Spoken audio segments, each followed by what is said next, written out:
Magandang gabi, Philippine Air Force. Narito ang magiging lagay ng panahon ngayong araw ng Lunes, 27 April 2026. Sa kasalukuyan, wala naman tayong binabantayang bagyo o low pressure sa loob o labas ng ating Philippine Area of Responsibility. At itong easterlies o yung mainit na hangin nagmumula sa dagat Pasipiko ang patuloy na nakakaapekto sa ating bansa. Dahil nga sa easterlies, asahan natin dito sa may Eastern Visayas ang maulap na kalangitan na may mga kalat-kalat na pag-ulan, pagkulog at pagkidlat. At dito sa Luzon, maging ang ibang nalalabing bahagi ng Visayas, asahan naman natin yung bahagyang maulap hanggang maulap na kalangitan na may mga pulupulong pag-ulan, pagkulog at pagkidlat. At dito naman sa Mindanao, dahil pa rin sa easterlies, asahan natin dito sa Dinagat Island at Surigao del Norte ang maulap na kalangitan na may mga kalat-kalat na pag-ulan, pagkulog at pagkidlat. At ang iba na labing bahagi ng Mindanao, asahan natin yung bahagyang maulap hanggang maulap na kalangitan na may mga pulupulong pag-ulan, pagkulog at pagkidlat.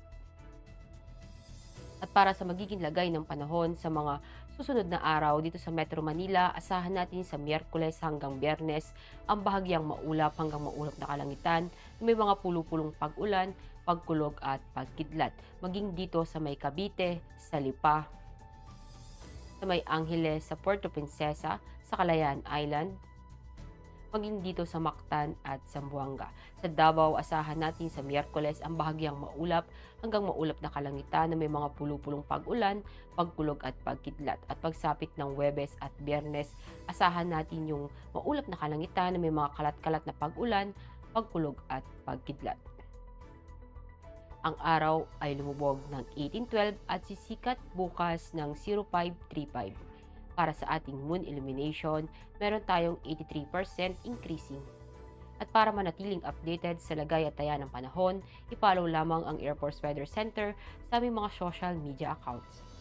At yan lamang latest update natin sa weather sa ngalan ng aming commanding officer na si Colonel Alvin John Q. Gador, POP GSC. Ako si Staff Sergeant Ashley F. de Macolangan, Philippine Air Force, weather broadcaster ng Air Force Weather Center. Muli, magandang gabi, Philippine Air Force.